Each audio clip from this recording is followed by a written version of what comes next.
don't know about you, but are you tired of taking portraits that just don't seem to capture the true beauty and personality of the people that you're shooting? Do you find yourself constantly struggling to get that perfect depth of field or that perfect blurry background that you see professional photographers use? If you answered yes to either of these questions, then I have a perfect solution for you, and that is this 85mm lens. Yes, the magic 85mm lens. Yo, this is your boy Ntege again with yet another amazing video. I am a high-end portrait and fashion photographer.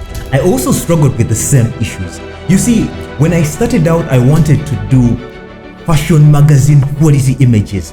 My pictures were always well lit and of course fairly posed, but for some reason they looked a bit off. I could not figure out what exactly was missing. Man, this puzzled me, it confused me, and it frustrated me for years. I didn't know why I wasn't getting the images I wanted.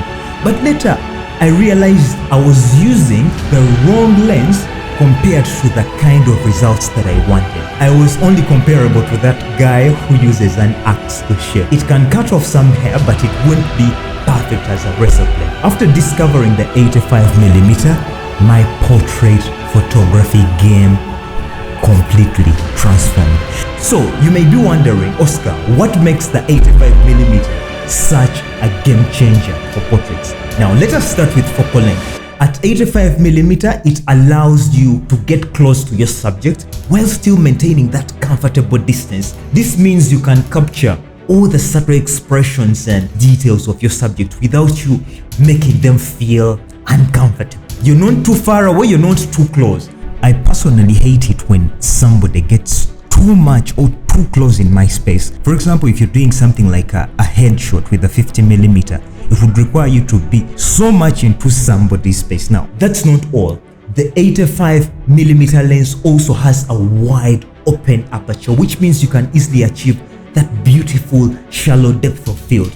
You know, that blurry battery background. Why is this important? This is important especially when you are shooting in cluttered environment, or you struggle with maybe compositions and your only solution is to blur out those things that you don't want. This is crucial for portraits because it helps you draw the viewer's attention to the subject and keep them in focus. And let's not forget the quality of the bokeh. The round aperture blades of this 85mm lens creates those stunning smooth bokeh that will take your portraits to the next granular level. You see, the one thing to consider when choosing a lens for portrait photography is distortion. Different lenses can produce different distortions in different ways, which can affect the overall look and feel of your portraits and images. For example, a wide angle lens can often produce distortion, which makes subjects look larger when they are so close to the lens and too small when they are far away. This can be helpful if you're going for a certain effect. For example, like this Busta Rhymes video where it was intended. But it's important to be aware of this particular distortion if you're going for a look that is close to reality. On the other hand, a telephoto lens like an 85mm lens, it tends to have less distortion and it can produce images that are more true to life. You get my point? Now, this is especially important for portrait photography because you want your subjects to look natural and not distorted in any way, because you want a focal length that is going to flatter them and make them look beautiful and ideal.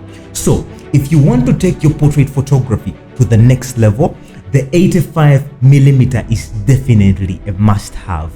Find the links to the recommendations of the exact 85mm in the description below. Now, Canon has like different 3 versions of this lens. One, it has the 1.8 version, 1.4 version, and it also has the 1.2 version. Now, the wider the aperture, the more expensive it is, and of course the more expensive, the better the glass is and the more features you're going to get out of these lenses. Have a look at them and choose one depending on your budget. Now, if you've used the 85mm lens, tell me in the comments below, do you agree with the 85mm is the best for portraits? Let me know in the comments below. And Thanks for watching this video. Hit the subscribe button if you've really enjoyed this video. Don't forget to turn on notifications so that you don't miss a thing.